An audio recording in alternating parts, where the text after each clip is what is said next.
Now, we move to the beginning of the monarchy.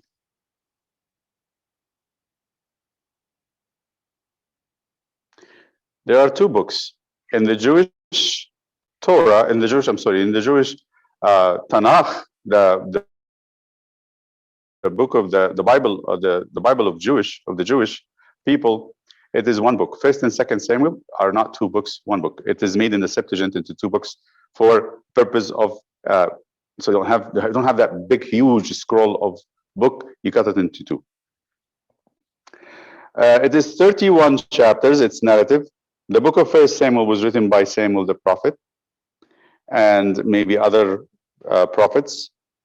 It tells the transition from the rule of the judges, like we said, why the judges had to arise, and to the monarchy, to the king. The book can be divided into three parts, simple parts. So 31 chapters, three parts.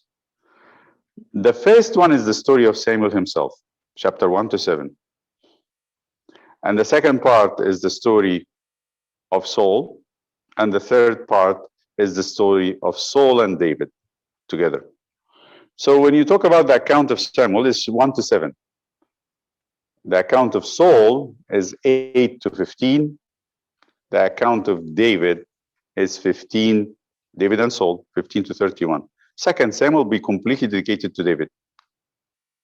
So you have an overlap from 15 to 31 between David and Saul.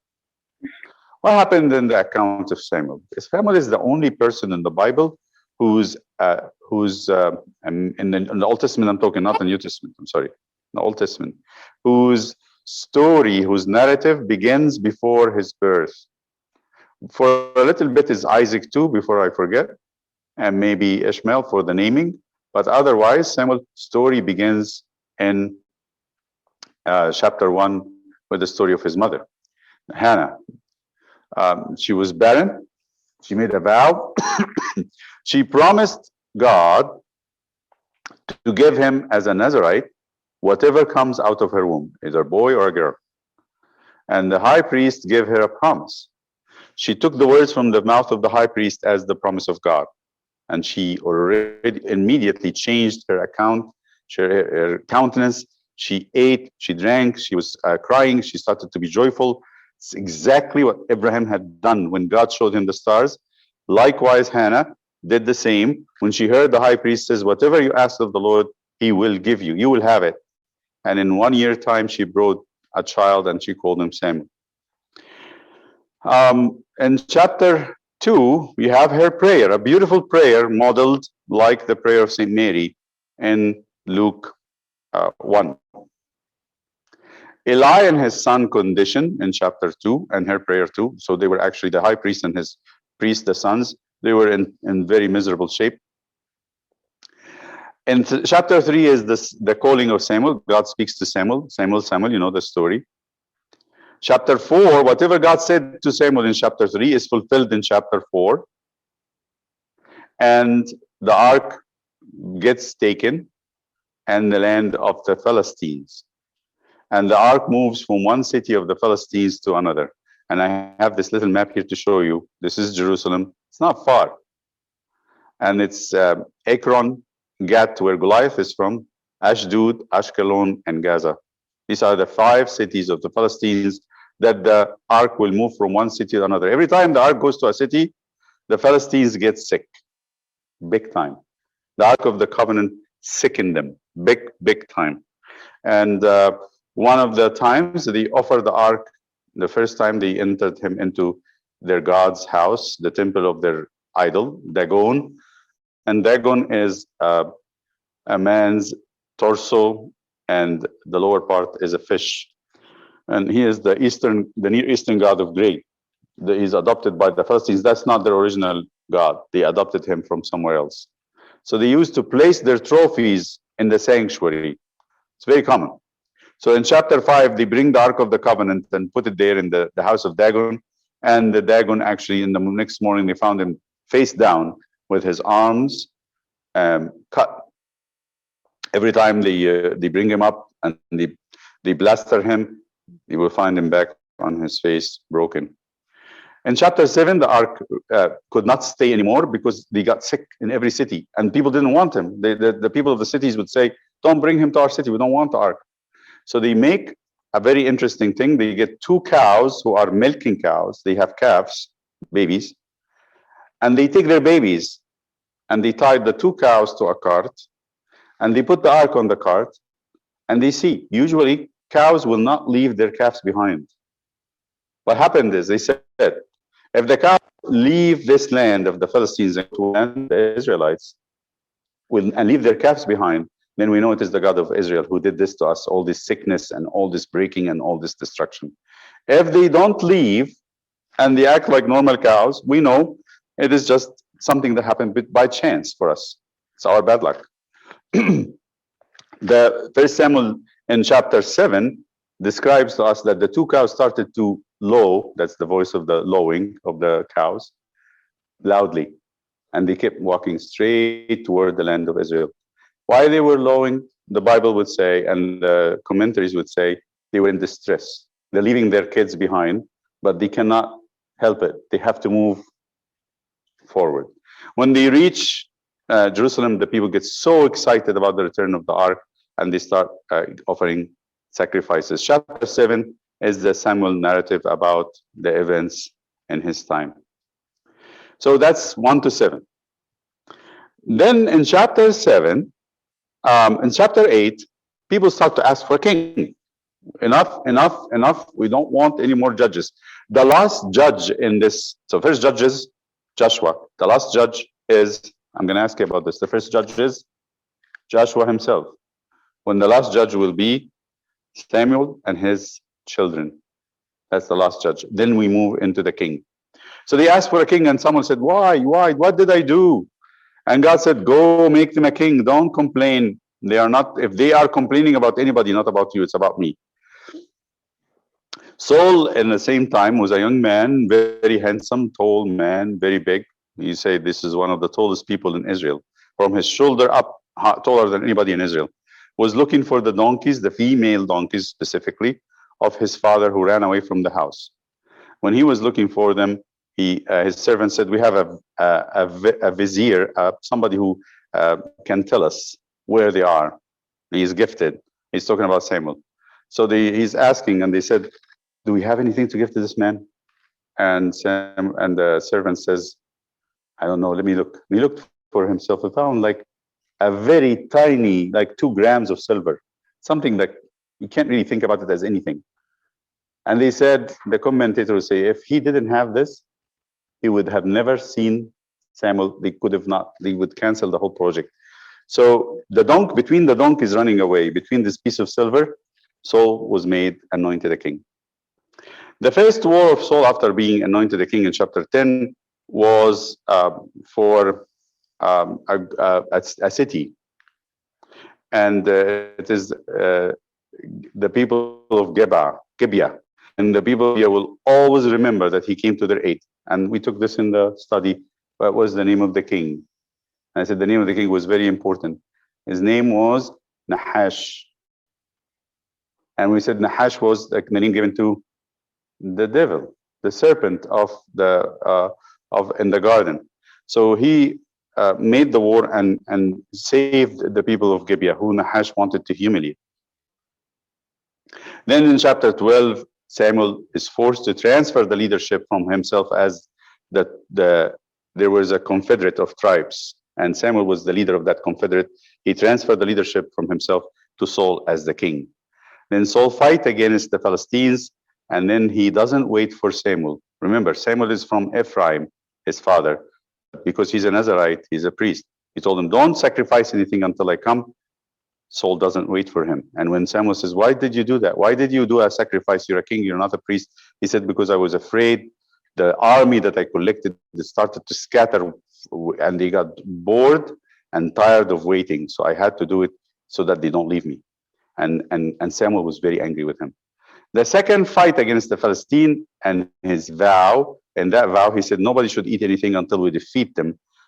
Jonathan, his son, didn't hear of the vow, and he takes a piece of wild honey and he eats it and give him strength to fight. And in this chapter, we see Jonathan doing something very beautiful. He said, let us go and fight the Philistines, even single-handed with his arm bearer. And they do, and they get a victory that day by doing this. And he said this beautiful verse: God has no problem in conquering with few or with much. Saul fight against Amalek, and this is the second fatal disobedience. And then in this time, God told him through Samuel, don't keep anybody alive. No animals, no people. And he said, when the fight is finished and God gave him the fight, he had victory, he kept the king, Agag. That's the title of the king of Amalek, Agag. And then he also kept some animals. Then Samuel said, what did you do? Why didn't you listen? He said, because I thought to keep some for sacrifices. And the beautiful verse in this, it says, do you think God is delighted in sacrifices or more in obedience? To listen is better than sacrifices, and obedience is better than the fat of rams. And to be disobedient is worse than worshiping idols. And then in that time, he tore the clothes of Samuel when he's trying to keep him, and Samuel is trying to leave forcibly. They tore the clothes. And Samuel looked at him and said, God will tear the kingdom from you as you tore my clothing. This is the second fatal disobedience. Now we start chapter 16, the second or the third part of 1 Samuel. David, now God was displeased with Saul, and he said to Samuel, go anoint me another king. I'm not excited about Saul. Chapter 16, Samuel takes the flask of oil, the anointing oil, and goes to consecrate David. And he goes to Bethlehem to do that. In chapter 17, Goliath appears in the picture, and you have the famous story of David and Goliath. And here's my question.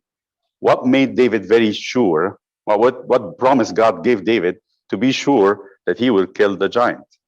And it's very simple. The promise was implied in the anointing of David. That's why the two chapters come after another.